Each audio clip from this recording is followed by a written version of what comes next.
obo wagira enkyuka kikasita bakulanga oli wakati emyaka 16 bakulyawo over kino kigenda mu maaso lw'ensonga nti batidde tebamanyi kiddako kati mutegedde bulungi lwaki abasajja bano bakola ekintu kino wabula mu nkola gye tuyita eya protestive vote nyongera okutegeeza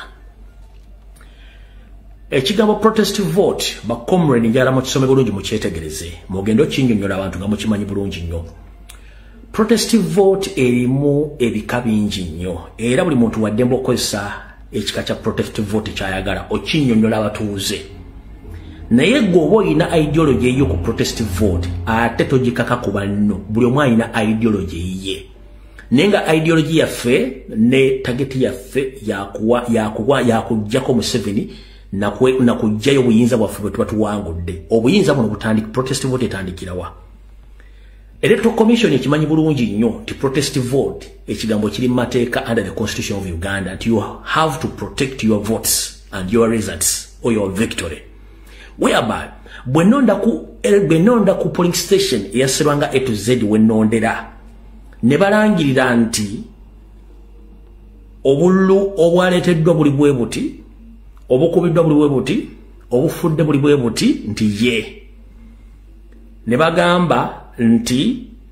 nga nawe mukimanyi nti wantu wano teeka tulina okuwangula nga neera alemu teyazze kulonda n'abeeramu tebazze ne balangiriramu nti NRM yewangudde ng'ate mu maifu muwawangudde wemutandikira okwekalakaasa okubanja obuwagizi bwaffe tolinda weekampala kye tuyita protestive vote teweetaaga kwebuuza ku muntu yenna wetutandikira kitegeeza nti oba obanja victory yo you protest kitegeeza nti buyinza bwo bwolina okukozesa kukola ki okubanja obuwagizi bwo n'okwetoola Uganda yonna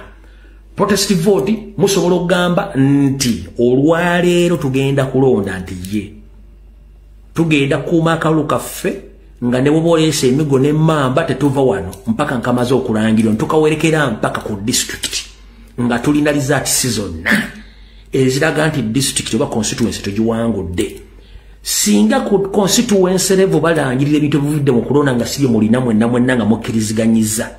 you have to protest nga mulagaliza ati sentufu ekyokulabirako general secretary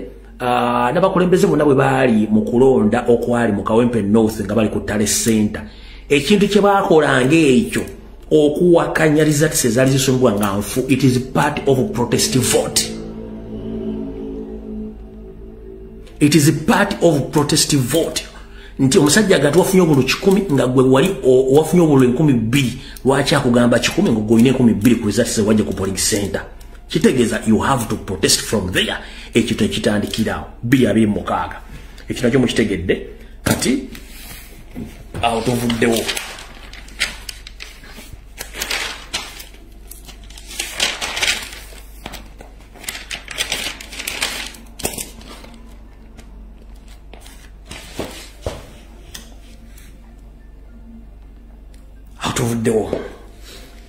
kati ndowooza katusooke tugendeko wano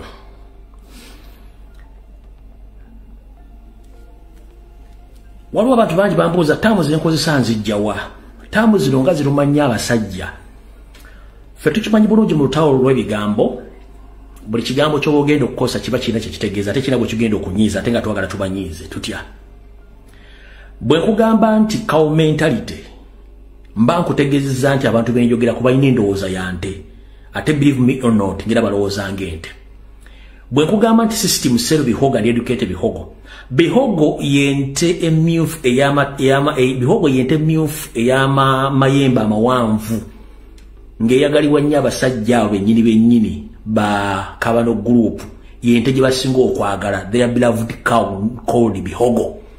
kati omuntu bwa falling in love n'ekintu kyalundanga kiki batuka ekisira ebafaanagana wava ekigambo ki nti oyo watuuka okutunda ente ye eyo bihoga agitunda ajagala nnyo aweerera omwana we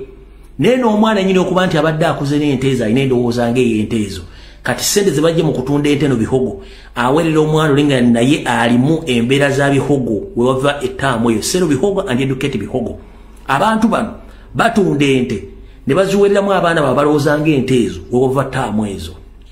kati waliwo tutandisa akatambi akatuufu